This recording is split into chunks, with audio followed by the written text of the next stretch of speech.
ایک مرتبہ پھر خوش آمدید کہتا ہوں اور آج وزیر اعظم ہاؤس میں ہماری ایک نشست ہو رہی ہے ایسے حالات میں کہ جب یقیناً پاکستان معاشی اور سیاسی طور پر بڑے چیلنجز سے گزر رہا ہے اور اس کے لیے جو کوشش ہے موجودہ حکومت کی جو ایک کولیشن گورنمنٹ ہے وہ آپ کے سامنے اس کے بارے میں میں کوئی زیادہ بات نہیں کروں گا کہ شاید وہ خود نمائی لگے، لیکن یہ ضرور ہے کہ میں یہ کہوں گا کہ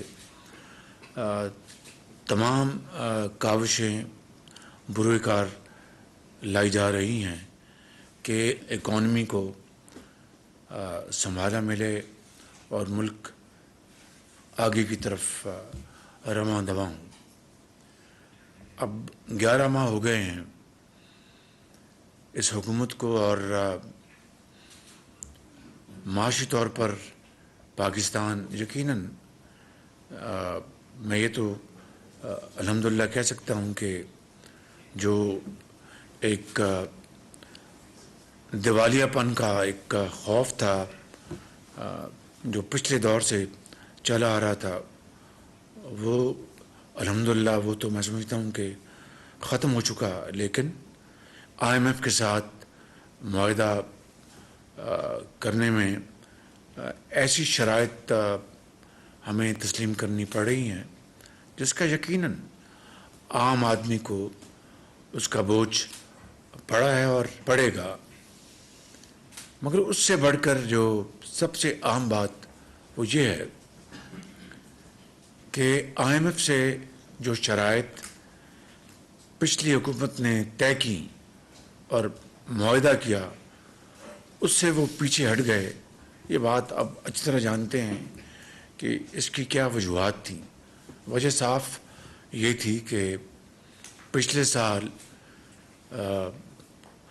جنوری فروری میں اس حکومت کو اندازہ ہوا کہ شاید ایک آئینی طریقے سے ایک موو بن رہی ہے جس سے کہ ان کی جگہ ایک نئی حکومت آ سکتی ہے، تو انہوں نے اس خوف کے پیش نظر IMF کے معاہدے کی دھجیاں اڑائیں، اور یہ ایک کسی کوئی پرائیویٹ معاہدہ نہیں تھا، یہ پاکستان کی اسٹیٹ کا IMF جو ایک انٹرنیشنل ادارہ ہے اس کے ساتھ یہ معاہدہ تھا، اور جو اس کا نقصان ہوا وہ ہم سب کے سامنے ہے۔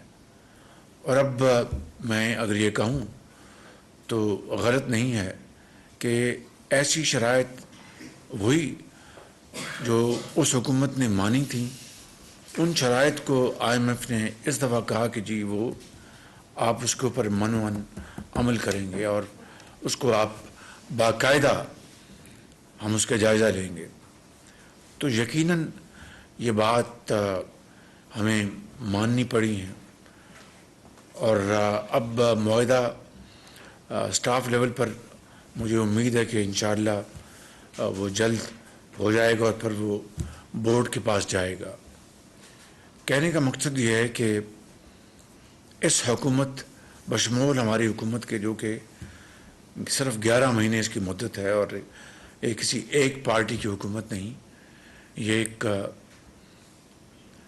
12-13 پارٹیز کی یہ حکومت ہے، اور 84 ممبرز سے ممبر پارٹی سے لے کر ایک ممبر پارٹی بھی اس حکومت کا حصہ ہے۔ میں کسی تفصیل میں نہیں جانا چاہتا، لیکن ایک بات ضرور ہے کہ بہت سے دوستوں کو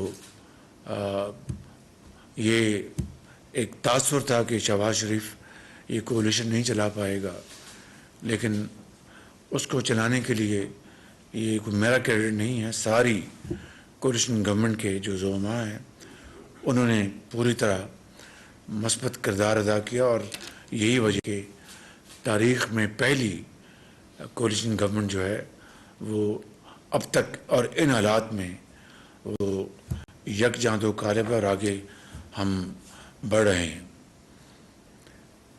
دوسری بات یہ ہے کہ حکومت نے ان مشکل حالات میں کون سے ایسے اقدامات کیے، چاہے وہ سمبولک ہوں یا وہ ایسے عملی اقدامات جس سے کہ یہ تاثر ملے کہ حکومت آسٹیرٹی کی طرف گامزن ہے۔ تو آپ جانتے ہیں کہ اس کے اوپر ہم نے بڑی اجتماعی بصیرت کے ساتھ اور اسی کمرے میں 2.5 گھنٹے ہماری گفتگو ہوئی صرف ایک ایجنڈا کے اوپر، کابینہ کی، اور بالآخر ایک اجتماعی فیصلہ ہوا، اور کنسنسس کے ساتھ نہیں بلکہ پوری کابینہ نے ایک آواز کے ساتھ وہ فیصلہ کیا، اور فوراً اس کے بعد میں نے کیبنٹ کمیٹی بنائی جس کو فائنانس منسٹر ہیڈ کرتے ہیں، اور اس کمیٹی کی 3 میٹنگز ہو چکی ہیں، اور الحمدللہ جو فیصلے ہم نے کیے یعنی اس میں بہت اس میں پروگرس ہے۔ اگلے ہفتے میں خود اس کی میٹنگ لے رہا ہوں، اور انشاءاللہ میں آپ کو یقین دلاتا ہوں کہ بڑی سنجیدگی کے ساتھ ہم اس کے اوپر عمل کریں گے، کیونکہ انگریزی کا محاورہ ہے کہ لیڈرشپ بائی پرسنل ایگزامپل، میں اس میں بلیو کرتا ہوں، اس میں پوری طرح دل کی اتھاہ گہرائیوں سے اس پہ یقین رکھتا ہوں، اور مجھے پوری امید ہے کہ میرے ساتھی اس فیصلے کو عملی جامہ پہنانے میں ہمارا پورا ساتھ دیں گے۔ مہنگائی کے اس دور میں اب رمضان شریف کی آمد ہے، اور آپ کے اچھی طرح علم میں ہے کہ جہاں پر IMF کی میں نے ابھی بات کی ہے اور مالی مشکلات کی بات کی ہے، وہاں پر جو سیلاب آیا پاکستان میں پچھلے سال، تاریخ کا سب سے بڑا سیلاب تھا جس نے بے پناہ تباہی مچائی۔ میں اس کی تفصیل میں نہیں جا رہا، اس کو آپ اچھی طرح جانتے ہیں۔ الحمدللہ ہم نے وفاقی حکومت نے خالصتاً اپنے وسائل سے، جو ہمارا ایک میکنزم ہے بے نظیر انکم سپورٹ پروگرام، وہ ایک بڑا جامع پروگرام ہے، وہاں پر بڑی شفافیت کے ساتھ غریب آدمی تک وہ سبسڈی پہنچ جاتی ہے۔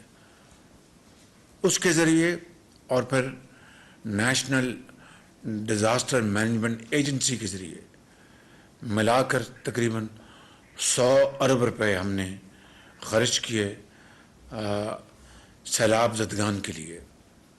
میں خود جگہ جگہ جاتا رہا جو کہ میرا فرض تھا۔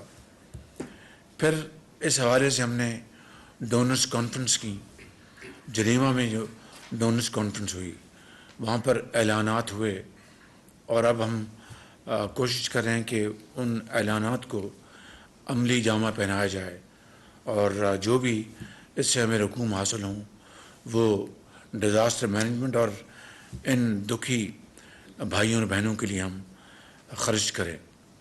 پھر ترکی میں شام میں ایک زلزلے نے تباہی مچا دی، آپ نے خود دیکھا کہ دیکھتی آنکھ نے اس طرح کی تباہی شاید ہی عصر حاضر میں دیکھی ہو۔ 50,000 لوگ لقمہ اجل بن گئے، اور کروڑوں لوگ بے گھر ہو گئے، لاکھوں گھر تباہ ہو گئے۔ ترکی پاکستان ایک ایسے رشتے میں جڑے ہوئے ہیں کہ آپ اچھی طرح جانتے ہیں، شام میں مسلمان بھائی بہن ہمارے بستے ہیں۔ جس طرح ترکی کے لیے ہم نے امدادی سامان بھجوا رہے ہیں وہاں پر، اسی طریقے سے شام میں بھی امدادی سامان جا رہا ہے۔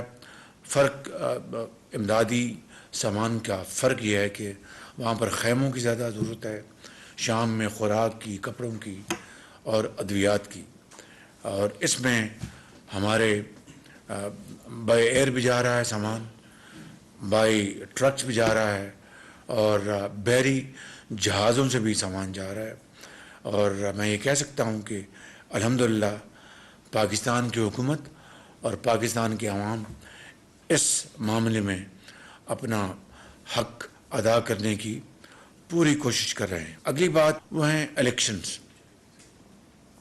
یہ ایک آئینی تقاضا ہے۔ الیکشنز پاکستان میں وقت کے اوپر اگر ہوں گے تو آئین، قانون، ریاست اس میں اپنا جاندار ہوگی اور ملک آگے چلے گا۔ اس حوالے سے جہاں تک وفاقی حکومت کا تعلق ہے، ہم اپنی جو پوری جو فرض کی ادائیگی ہے اس کو ہم نبھا رہے ہیں۔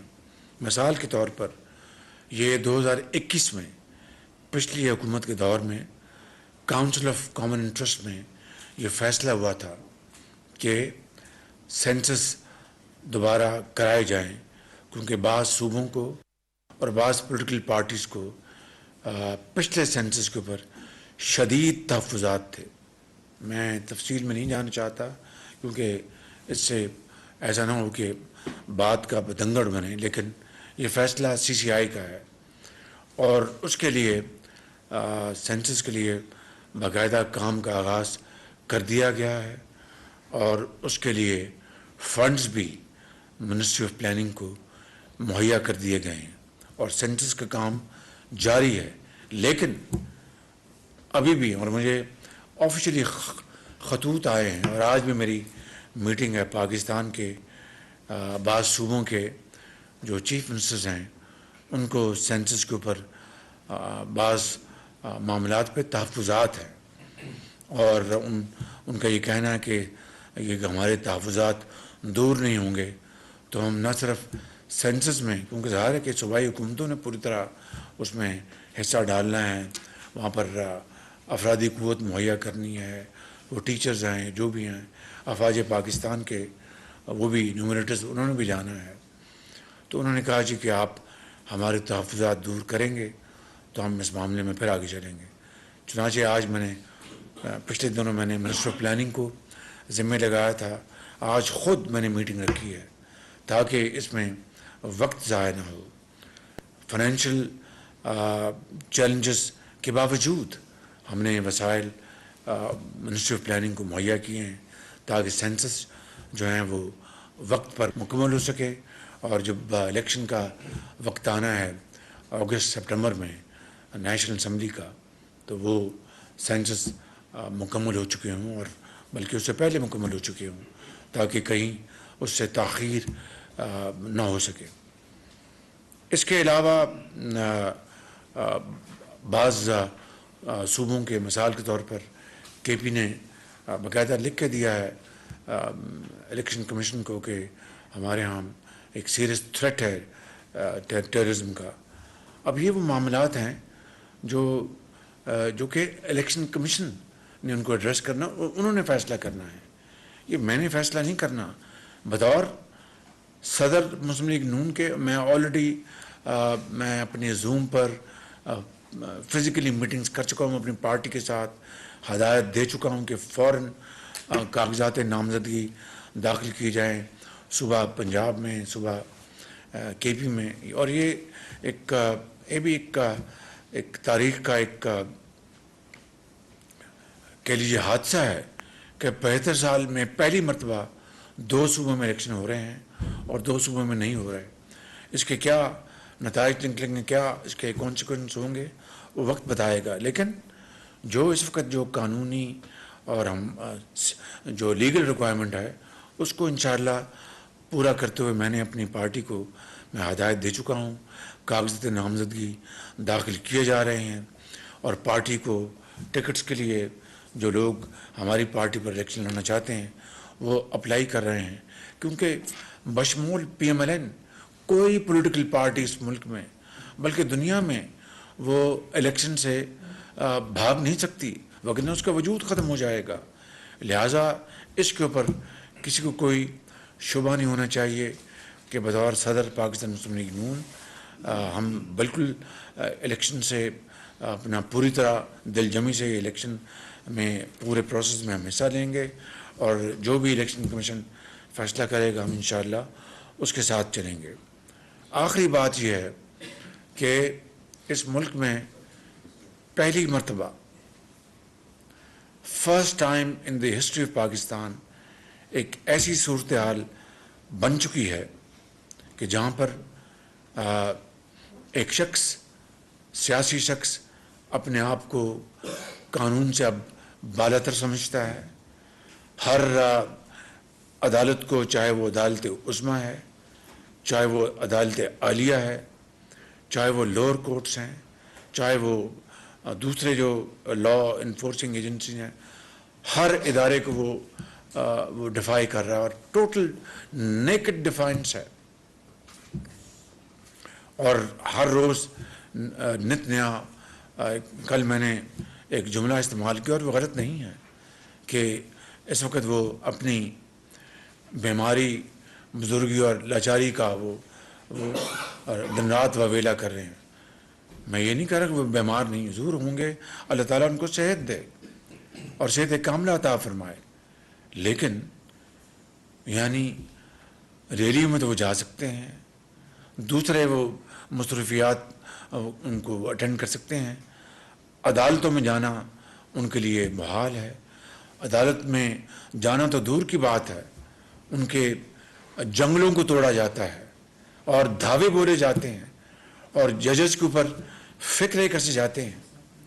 یہ وہ معاملات ہیں جو کہ آج جو پاکستان، ہم نے تو ریاست کو بچانے کے لیے اپنی سیاست کو داؤ پہ لگا دیا. اور میں نے یہ جملہ کہا تھا، آج پھر میں آپ کے سامنے یہ بات even at the cost of reputation یہ دہراؤں گا کہ میں بطور صدر پاکستان مسلم لیگ نون، میں اگر اپنی پوری سیاسی متاع یا کمائی ریاست کو بچانے میں صرف ہو جائے تو خدا گواہ ہے کہ یہ کوئی بڑی قیمت نہیں ہے. میں نے اس دشت میں 40 سال گزارے ہیں اور اونچ نیچ دیکھی ہے. اس سے بڑا جو اللہ تعالیٰ نے مجھے یہ ذمہ داری دی ہے، عہدہ دیا ہے، اس سے بڑا عہدہ تو پاکستان میں اور کوئی نہیں ہے. اس کا میں شکر ادا کروں، ادا نہیں ہو سکتا. گو کہ چیلنجز اس کے ساتھ وہ بھی ملے ہیں کہ جو کوئی تاریخ میں شاید ہی کسی وزیر اعظم کو ملے ہوں. لیکن سوال جو پیدا ہوتا ہے کہ جب ہم اپوزیشن میں تھے تو میں یہ کہہ ہی رہا ہوں، جب اپوزیشن کو دیوار سے لگایا جا رہا تھا، بلکہ میں نے ایک دفعہ اسمبلی میں کہا کہ چن چن کر ان کو دیوار میں وہ انارکلی کی بات ہو گئی تھی، تو وہ کوئی پورا ہاؤس ہنس پڑا، لیکن ایک فی البدیہہ جملہ میرے منہ سے نکل گیا. تو واقعی دیوار سے لگایا جا رہا تھا. تو کیا ہوا تھا؟ نواز شریف کو ہر روز جو ٹرائل کورٹ تھی ان کو بلایا جاتا تھا، ڈیلی، روز، اور وہ روز پیش ہوتے تھے، ہفتے کو بھی پیش ہوتے تھے، اور بے بنیاد کیسز تھے. وہ جعلی کیسز بنائے تھے عمران نیازی کی حکومت نے اور ان کے حواریوں نے، جس میں شہزاد اکبر ان کا بہت پیش تھا. وہ پیش ہوتے تھے. کبھی کسی نے یہ کہا کہ میں پیش نہیں ہوں گا، یا میں نہیں آؤں گا، یا میں بیمار ہوں. میں یقین کیجئے گا کہ یہ بات بڑا افسوس ہوتا ہے. رانا ثناء اللہ ایک جعلی جھوٹے کیس میں، جس کے اوپر بعض پی ٹی آئی کے زعماء نے قرآن کریم کی قسمیں کھائی تھی کہ یہ سچا کیس ہے، ان کو جب عدالتوں میں گھسیٹا جاتا تھا، کیا آپ کو علم نہیں تھا؟ آپ کی جو بصیرت ہے، آپ کی جو اطلاعات ہے مجھ سے کئی زیادہ ہیں، کہ رانا ثناء اللہ کو ان کو گھر کا کھانا نہیں ملتا تھا، حالانکہ یہ جیل کے قوانین میں لکھا ہے، جیل رولز میں، کہ جب تک کہ وہ ایک ملزم جو ہے ان کو سزا نہیں ملتی، مجرم نہیں بن جاتا، اس کو کپڑے، دوائی اور کھانا گھر سے ملے گا. ان کو پوری طرح ڈینائی کیا جاتا تھا. یہ علیحدہ بات ہے کہ رانا ثناء اللہ نے کبھی کسی سے بات نہیں کی. اور پھر یہ کس نے کہا تھا کہ دیار غیر میں کہ میں جا کر ان کے کمروں سے میں وہ اپنا بیت الخلاء بھی اڑا دوں گا اور وہ بھی پنکھا بھی ہے یا ایئر کولر وہ بھی اڑا دوں گا. آپ کو اچھی طرح یہ باتیں علم ہے. کیا کبھی کسی نے اس کا از خود نوٹس لیا تھا؟ میں آپ سے یہ ایسے چپتے ہوئے سوالات ہیں کہ آج جو یہ کہہ رہے ہیں کہ جناب حکومت بڑا غلط کری، میں تو نہیں کر رہا. یہ جو اپنا نوٹس ایشو ہوئے ہیں یا جو اپنا گرفتاری کے جو آرڈرز ایشو ہیں، یہ میں نے تو نہیں ایشو کیے، یہ عدالتیں ہیں وہ کر رہی ہیں. اگر عدالتیں اتنی میرے پر مہربان ہوتی تو جب میں جیلوں میں 2 مرتبہ میں دھکیلا گیا تھا اور جب وہ دہشت گردی کی والے دہشت گردوں کو ٹرانسپورٹ کرنے والی وہ ATC گاڑیوں میں مجھے لے کے جایا جاتا تھا، تو میں ظاہر ہے کہ صحت کے لیے جج کے سامنے میں دہائی دیتا تھا کہ جج صاحب یہ میرے ساتھ زیادتی کر رہے ہیں، اس بھاری برکم گاڑی مجھے لے کے جاتے ہیں تاکہ میری وہ کھڈے میں اپنا وہ اس کا وزن ہو اور میری کمر ٹوٹ جائے. 4 ہفتے لگے تھے مجھے جج سے یہ آرڈر لیتے ہوئے. ایک دفعہ یہ میں آپ کو کوئی ہمدردی پیدا کرنے کے لیے یا اپنے خود یہ ایک اسٹارک کمپیریزن ہے جو میں آپ کے سامنے پیش کر رہا ہوں. جب ایک دفعہ مجھے جانا تھا وہاں پر ہسپتال میں، تو میں نے وہاں کہا اس کو جیل سپرڈنٹ کو کہ مہربانی کر کے آج ایمبولینس منگوا لینا، اس میں جاؤں تاکہ ان کی بالکل ایمبولینس فکر نہ کریں، ہم کریں گے چاہے کچھ ہو جائے. جب میں صبح گیا ایمبولینس کھڑی تھی وہ جیل کے دروازے پہ. ان کا جی معافی چاہتے ہیں، آپ آرڈر سے کہ آپ کو اسی دہشت گردوں والی گاڑی میں لے کے جانا ہے. تو اس کو تو کسی نے آج خود نوٹس نہیں لیا. اور جب نواز شریف کو اقامہ سے ایک جعلی کیس اقامہ سے پاناما سے اقامہ میں سزا دی گئی، کسی نے اس کا خود اس وقت کے جو تھے اپنا وہ خود اس میں شامل تھے. اور ساتھ ہی کہا کہ عمران نیازی جو ہے یہ صادق الامین ہے، اور بنی گالہ کی ان کی ٹوٹل ریگولر ان کی جو تھی ان کے گھر کی تعمیر اس کو ریگولر کر دیا، اور ساتھ والے جو غریبوں کے گھر تھے وہ مسمار کر دیے گئے. کسی کو اس کو تو کسی نے اس کا نوٹس نہیں لیا. اور پھر جب میں نے کل اپنی پریس کانفرنس میں کہا کہ جب ابصار عالم کو مار پڑی، جب وہ ایک سوشل میڈیا کے ہیں وہ مطیع اللہ جان ان کو اغوا کیا گیا، اور اس طرح اور بھی میں نے حامد میر وہ تو ہمارے زمانے میں ہوا تھا کراچی میں، اور میاں نواز شریف بطور وزیر اعظم وہاں پر گئے تھے، اور اس طرح اور بھی کس نے نوٹس نہیں لیا ان باتوں کا. تو میں بات بہت لمبی ہو گئی، تو وہ صحیح بات ہے نا کہ بات نکلے کہ بہت دور تک جائے گی. تو کہنے کا مقصد یہ ہے کہ آج ایک شخص وہی چیزیں جو خود کرتا تھا آج اس کا الزام ہمیں دے رہا ہے. اور بیماری کا اگر بیماری ہے تو اللہ تعالیٰ آپ کو صحت دے، اس کا علاج ہونا چاہیے، لیکن اس کو بہانہ بنا کر عدالتوں کو ڈیفائی کرنا اور اپنے کیسز میں پیش نہ ہونا، یہ تو پھر آپ اسٹیٹ سے اوپر ہو گئے، آپ قانون سے بالا تر ہو گئے. اور انصاف کی جو عدالتیں ہیں آپ نے ان کو بالکل آپ نے ان کو مارجنلائز کر دیا، ان کو ملیا میٹ کر دیا. کیا آپ پیغام پوری دنیا میں بھیج رہے ہیں؟ تو میں آپ کو یہ گزارش کرنا چاہتا ہوں. اور پھر آخری بات یہ میں کہنا چاہتا ہوں توشہ خانہ کے حوالے سے. یعنی آج بھی اگر عمران خان نیازی جی کہتا ہے کہ میں ایک ایماندار آدمی ہوں، تو سب سے بڑا جھوٹ وہ دنیا میں بول رہا ہے. اب اپنا بے ایمانی ایک پیسے کی ہو یا 1 کروڑ روپے کی، ایک بات ایک ہی ہے، لیکن یہاں پر پیسہ نہیں ہے، یہاں پر کروڑوں اربوں روپے کے تحائف ہیں.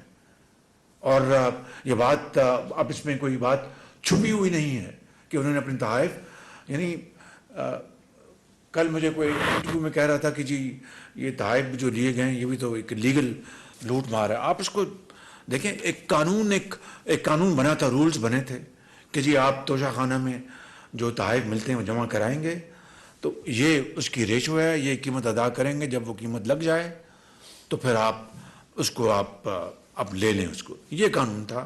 تو ایک قانونی بات تھی.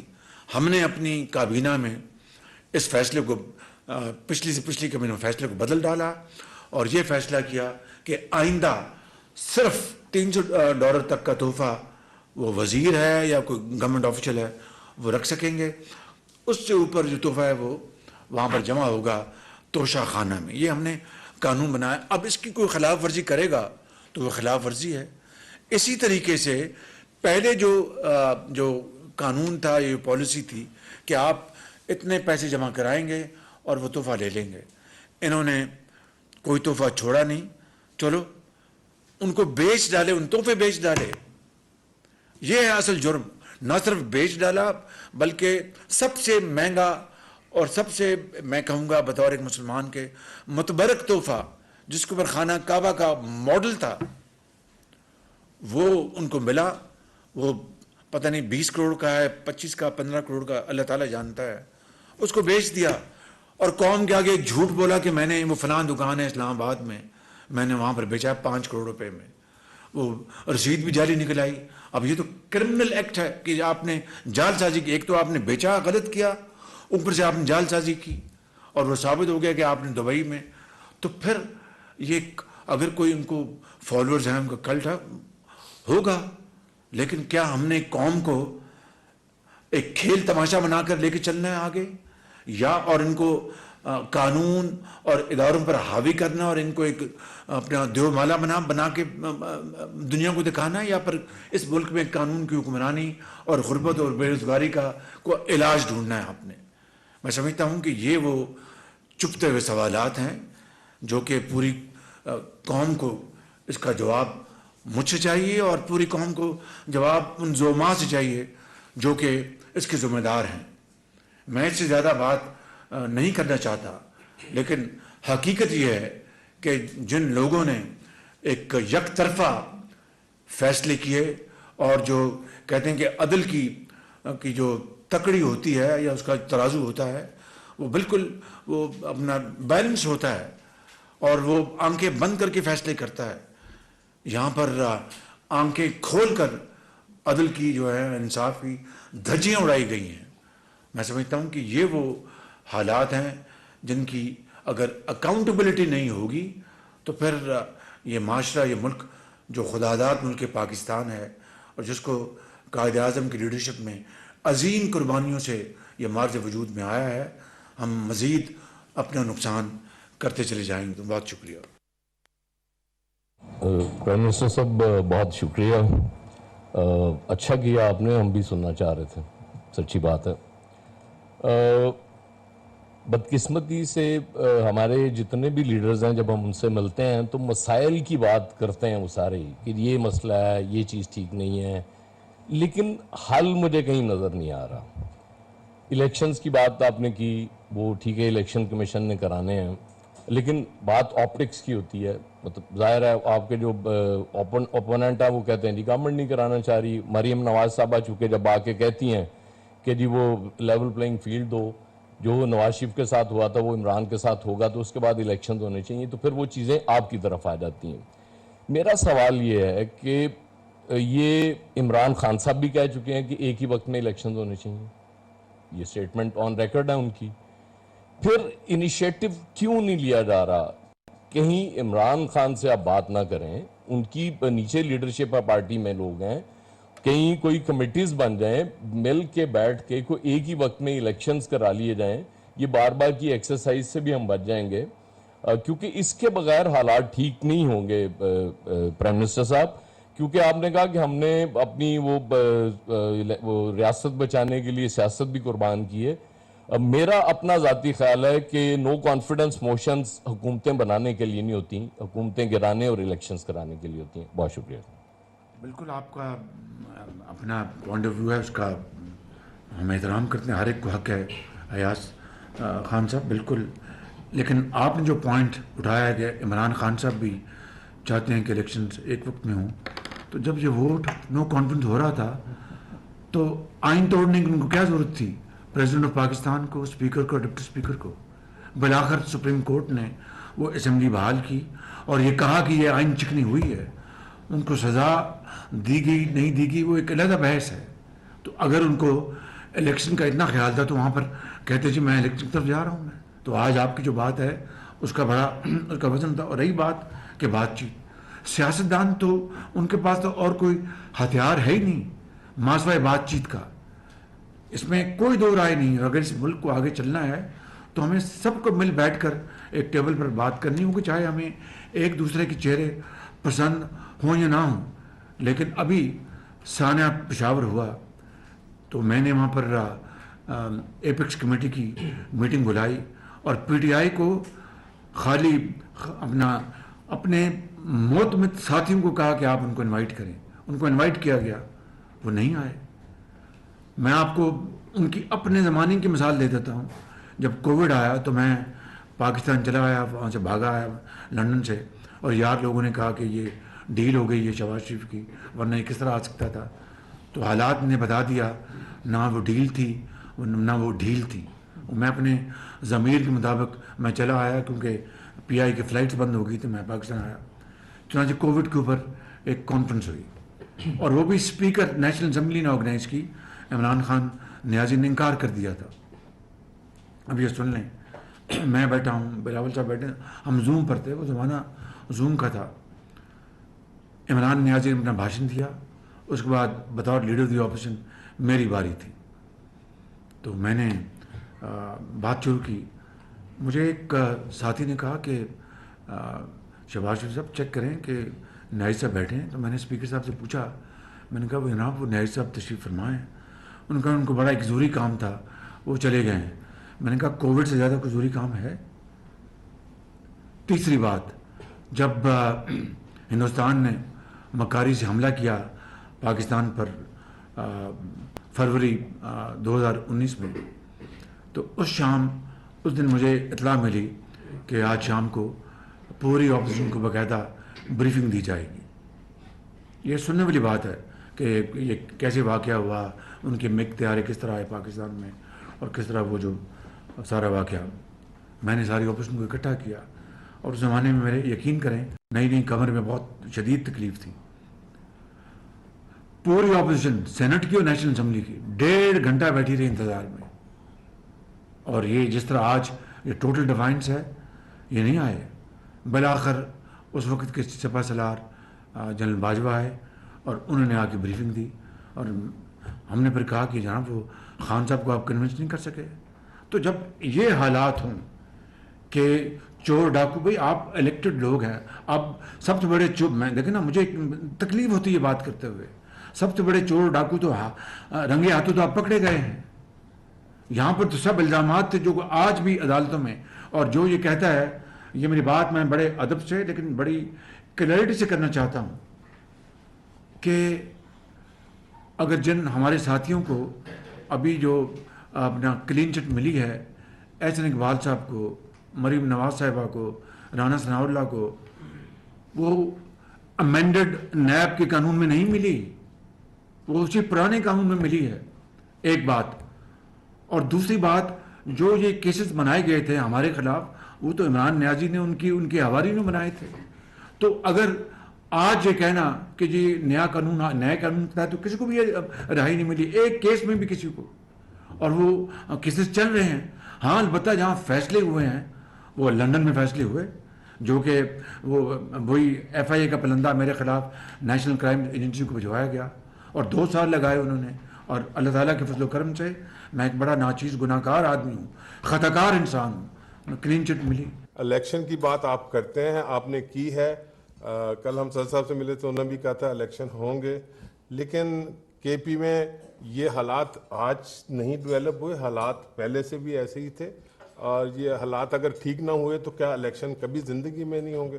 دوسری بات سر یہ ہے، آپ نے عدالتوں کا ذکر کیا، تو کیا ضرورت نہیں آگے کہ اب عدالتوں میں بھی ریفارم لانے کی ضرورت ہے، اس میں ریفارم لانا چاہیے؟